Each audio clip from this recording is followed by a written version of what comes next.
OBC का क्या होगा, माइनॉरिटी का क्या होगा। कितना बड़ा विजन था उन लोगों का। और उस वक्त उन्होंने एक व्यवस्था दी ताकि सब जनता ठीक ढंग से अपना जीवन को जी सके। और उसी का परिणाम है कि आज कोई 70 कह रहा, कोई 60 कह रहा है। अगर आरक्षण के 4 शब्द अगर संविधान में नहीं लिखे होते ना, तो मैं भी ये बढ़िया कपड़े पहन के घूम रहा हूं ना, कहीं हल कोई जोतता या गुजरात में कहीं जाके मजदूरी करता, ये स्थिति हमारे सबकी होती। आज कोई कहता है कि इस देश में कोई विकास नहीं हुआ, कोई देश में आगे नहीं बढ़ा। कौन कहता है? ये क्यों ऐसा कहते हो? और कोई कहता है कि इस देश की इज्जत को खराब कर रहे हो, आप सब मिलके इस देश की इज्जत को खराब कर रहे हो। इस देश में क्या नहीं हुआ है? क्योंकि आज टीआईडी का मामला है। माननीय अध्यक्ष महोदय, मैं जोलना के हॉस्टल में पढ़ता था। जब हॉस्टल में पढ़ता था तो अमेरिका से जवार बाजरा आती, तब क्या हम खाना खाते थे। और एक वक्त जानबूझ के मैंने सब लड़कों को अंधा कर दिया और अंधा करके हॉस्पिटल में जाके भर्ती कर दिया, क्योंकि बाजार में गया था तो वहां गेहूं की रोटी पे देख के आया था। मेरे मन में इच्छा हो कि मैं गेहूं की रोटी कैसे खाऊं। चालाक आदमी था, सब बच्चों को अंधे किया और कलेक्टर को वायरलेस किया कि सब बच्चे जवार खा के अंधे हो गया। शाम पड़ते 10 क्विंटल गेहूं आया। उस दिन मैंने अपने जीवन में गेहूं की रोटी खाई थी। और आज धन्य हो जय जवान और जय किसान का नारा लगाने वाले उस कांग्रेस पार्टी को पंडित जवाहरलाल जी नेहरू जैसे लोगों ने विजन था इनके जीवन के अंदर कि जो देश की नदियां बह के जा रही हैं उसको बांधो, अन्न का उत्पादन करो, विदेश के आत्मनिर्भर मत रहो। उसी का परिणाम है कि आज आदिवासी 2 वक्त की रोटी खा रहा है, लड्डू भी खा रहा है और लप्स भी खा रहा है, मोटरसाइकिल पे घूम रहा है, साइकिल पे घूम रहा है, मोबाइल चला रहा है, डॉक्टर बन रहा है, कलेक्टर बन रहा है, एसपी बन रहा है।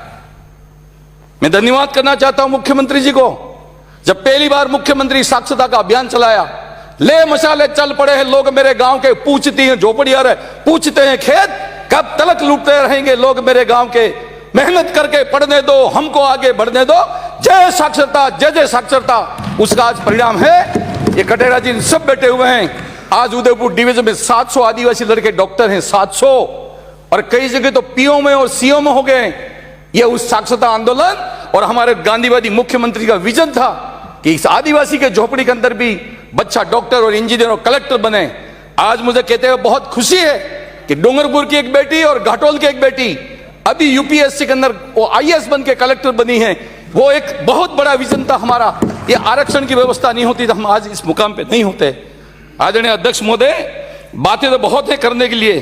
उस दक्षिणी राजस्थान के अंदर, देश की आजादी के अंदर इस आदिवासी समाज ने कोई त्याग, तपस्या और प्राणों को निछावर करने में कोई कमी नहीं रखी है। कहां जलियांवाला बाग की घटना घटी और कहां मानगढ़ के ऊपर 17 नवंबर 1913 में, उस जमाने के अंदर भी अलग जगाई थी हमने, पढ़ाई की, लिखाई की, भक्ति की और देश की आजादी की। और इस मानगढ़ के पहाड़ के ऊपर 1,500 आदिवासी भाइयों को अंग्रेजों ने गोली मार दी, लेकिन फिर भी वो आदिवासी नहीं डरा।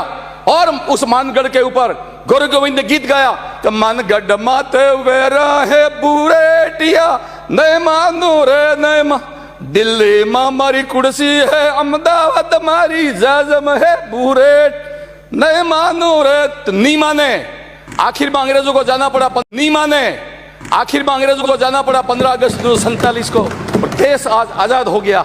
उस आजादी की सांस हम ले रहे हैं और उसी का हम मजा आज ले रहे हैं।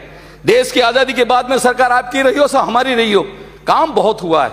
देश का भूगोल बदला है, तकदीर बदला है, तस्वीर बदला है, सब कुछ बदला है। लेकिन जब हम अपने ही देश में, अपने ही प्रदेश में, अपने ही जिले में अगर हम खड़े हो गए कहते हैं कुछ नहीं हुआ, तो हमारी बहुत बड़ी गलती होगी।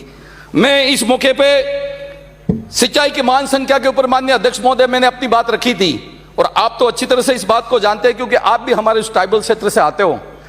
चाहे वो इधर के साथी हो सा इधर के साथी हो सा सरकार हो, कोई भी हो, क्या वाकई हम ST/SC का भला करना चाहते हैं? और भला करना चाहते हैं तो अशोक गहलोत साहब ने पिछली सरकार में जो कानून बनाया था कि जो राज्य का बजट है उस बजट का 17% SC का और 13% ST का, और एक अच्युतं केशवं